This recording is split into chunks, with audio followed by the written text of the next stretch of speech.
Señal directa. Desde 1994, la Organización Mundial de la Salud y la Federación Internacional de Alzheimer establecieron este día, el 21 de septiembre, como Día Mundial del Alzheimer. Este día que busca difundir información sobre esta enfermedad, pues para generar mayor conocimiento, pero también mayor empatía con las personas que se encuentran en una situación como esta. De acuerdo con estimaciones de la Secretaría de Salud en México, hay poco más de 12 millones de adultos mayores con Alzheimer, cerca de 800,000 presentan algún tipo de demencia y de estos últimos 8 de cada 10 presentan precisamente Alzheimer.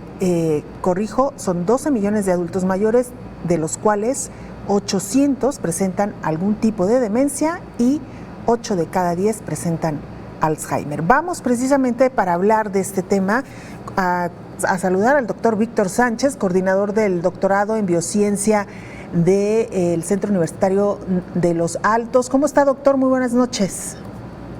¿Qué tal? Buenas noches, muy bien, gracias. Gracias por la invitación. Gracias a usted por acompañarnos.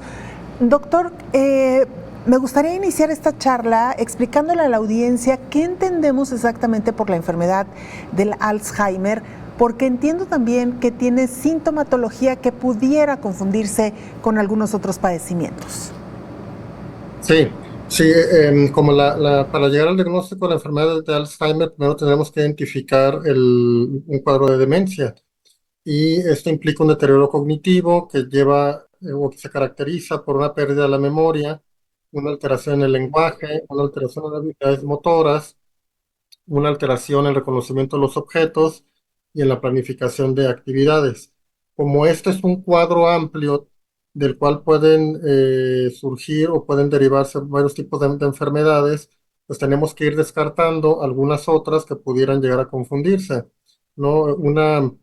Una enfermedad que tradicionalmente tenemos que descartar es la depresión, sobre todo en el adulto mayor.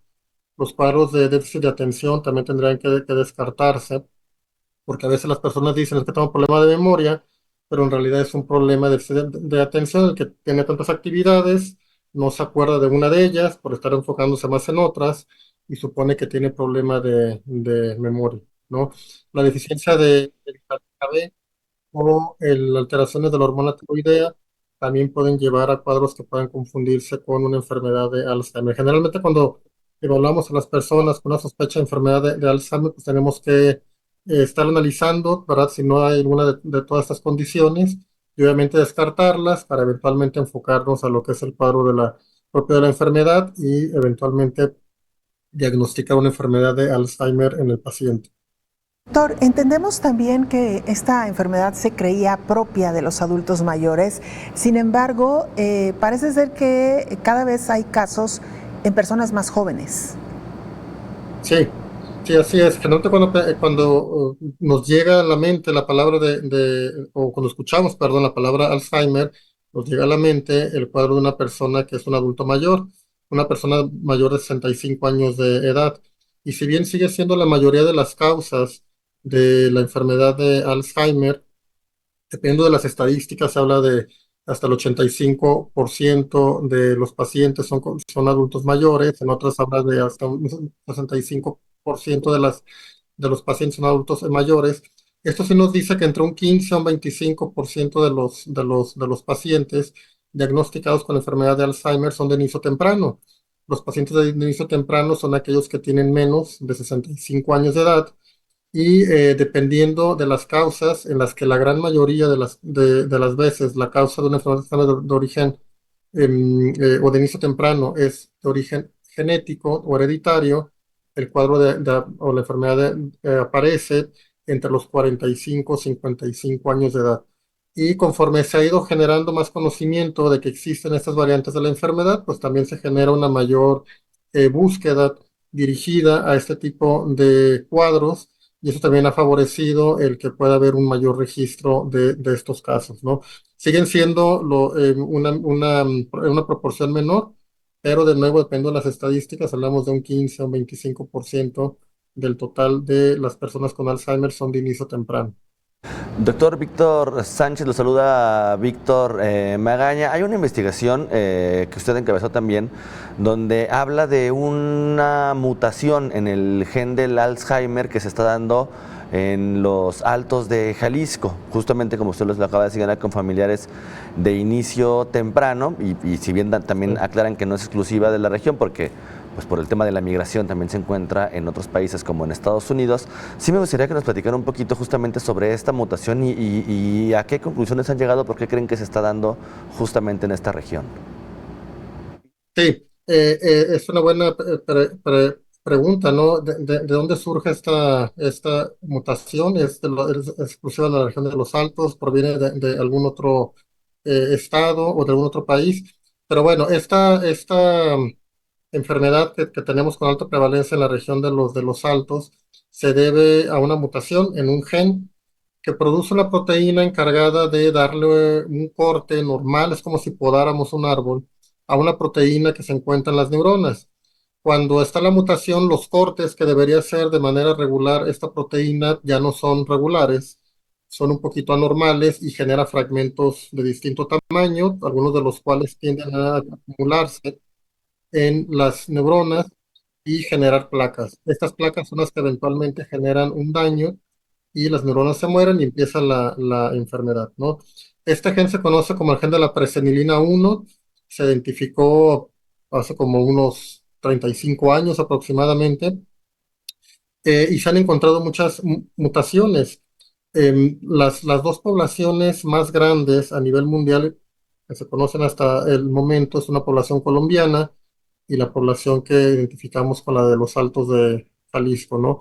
Como ya también comentaba, por causas de que hay una alta tasa de migración en la población de los Altos, algunos de estos casos se encuentran pues, en Guadalajara, los ha tocado ver casos en Aguascalientes, en León, en Ciudad de México, pero también en el extranjero.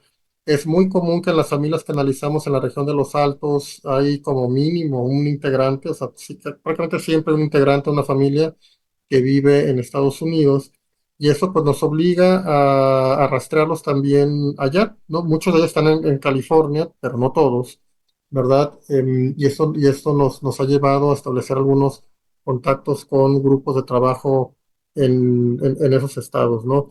Esto nos ayuda a completar el árbol genealógico, que nos permite rastrear casos sospechosos o casos que ya han sido identificados en otros centros hospitalarios, ya sea en el país o en el extranjero, para poder establecer una cantidad de individuos afectados a una familia, al menos clínicamente, y a los que eventualmente pudiéramos hacer un estudio genético o no. En algunas ocasiones, en otras sedes, en donde fueron evaluados, tuvieron el acceso al estudio genético y también podemos registrar ese caso ahí, ¿no? Producto de esto, pues hemos empezado a analizar familias. Tenemos actualmente al menos una familia muy amplia, ¿no? En el que gracias a que los familiares han contribuido mucho en darnos esta información sobre sus ancestros, hemos podido llegar alrededor de unas 12 generaciones atrás, ¿no? Estamos hablando de que hemos llegado casi al año 1750, a mediados del siglo XVIII, en donde hemos podido al menos identificar parientes de una familia en donde al menos en las generaciones más actuales hemos encontrado casos con la enfermedad. Este registro es interesante y un poco curioso porque pues el diagnóstico de la enfermedad de Alzheimer, pues el nombre como tal habrá surgido un poco después de 1907, que es cuando Alzheimer publica su artículo.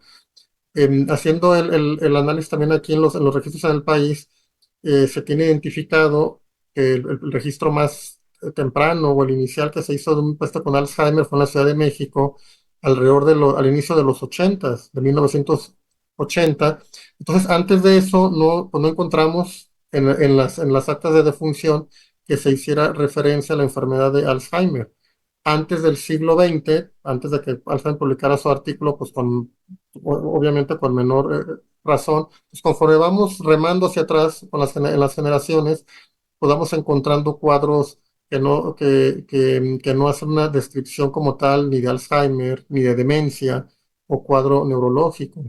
Además de que fue hasta el año 1900, empezando el siglo XX, cuando se establece las actas de defunción.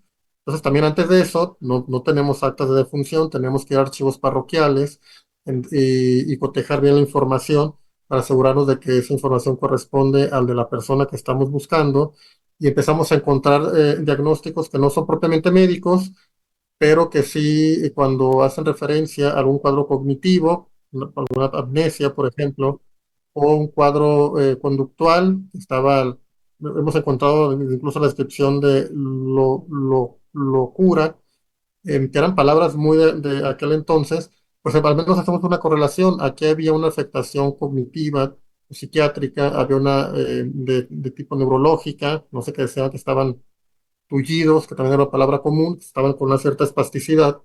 Eso nos hace pensar que ya había personas afectadas hace más de un siglo, hace casi dos siglos, ¿no? Y para a partir de ahí poder establecer si ya existía o qué tan atrás existían personas afectadas y luego hacer un estudio en el cual a través de análisis del ADN, que también todo se obtiene bajo consentimiento de los voluntarios, hacer mediante técnicas de rastreo evolutivo, tratar de identificar si el gen surge en nuestra zona, en la zona de los Altos, acá en Jalisco, en algún otro estado o probablemente habrá llegado de algún otro país. Doctor, justo eso le iba a preguntar, ¿por qué se da la focalización de esta de esta mutación del gen del Alzheimer en edad temprana en un municipio de Colombia, específicamente también aquí en los Altos de Jalisco? Y más o menos, aproximadamente, ¿a qué edad se puede empezar a detectar el Alzheimer a temprana edad, valga la redundancia? Eh, en cuanto a la edad, está precisamente entre los 40, al menos para esta mutación, entre los 40 y 45 años. Para otros tipos de mutaciones en otros genes puede ser en promedio de los 55 años. Con esta mutación otra vez son un poco más jóvenes.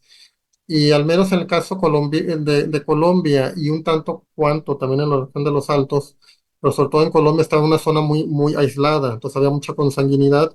No es un gen que tenga un modo de herencia característico de la consanguinidad, pero en poblaciones cerradas es mucho más probable que aumente la frecuencia de un gen. Cuando hay poca inmigración o emigración y aparece una variante novedosa, se genera un fenómeno que se llama efecto fundador, es decir, aparece una variante nueva y en un sitio tan pequeño, pues aumentan las probabilidades de que pueda presentarse en los individuos de esa zona.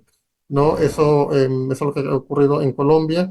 Creemos que también fue lo mismo en la región de los Altos. Estamos hablando que actualmente la región de los Altos Sur tiene alrededor de unos 300, un poco más de 300.000 habitantes. En términos poblacionales, para estudios genéticos un poco más evolutivos, no son poblaciones tan grandes y pues están divididos, ¿no? Están divididos esas 300.000 personas en más de 10 municipios y eso lleva a que haya sitios donde las poblaciones son muy pequeñas y también favorece esta cierta endogamia y que si aparece una variante novedosa en ese punto, se empiece a propagar entre los individuos de esa zona. Esa es una de las situaciones que nosotros creemos que ha sido la que ha llevado a que sea de mayor frecuencia, de mayor prevalencia este gen en esta población. Doctor, muy brevemente, porque lamentablemente nos queda menos de un minuto para concluir la charla, pero sí creo que es importante decirle a nuestra audiencia, ¿esta es una enfermedad genética, se hereda o se puede prevenir?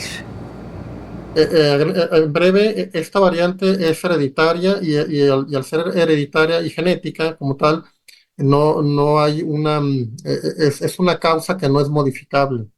Sí puede haber causas modificables que pueden de alguna forma cambiar hasta un cierto punto el curso de la enfermedad, pero estas causas modificables se aplican tanto al Alzheimer de inicio temprano, de inicio tardío, que van desde la dieta, control de la glucosa, de la presión arterial, disminuir o no o no fumar. El alcoholismo es otra causa. Bueno, todas estas afectan inicio temprano y tardío. Creemos que pudiera tener un efecto estos factores de riesgo en el curso de la evolución de las personas, pero como tal, se conoce que por el modo de herencia que tiene este gen, que es dominante, persona que hereda el gen va a expresar la enfermedad. Claro. Doctor, pues le agradecemos muchísimo su presencia esta noche en este día tan importante y gracias por sus comentarios. Muchas gracias a ustedes por la invitación. Saludos, buenas noches. Gracias, buenas noches. Es el doctor Víctor Sánchez, coordinador del doctorado en biociencias del Centro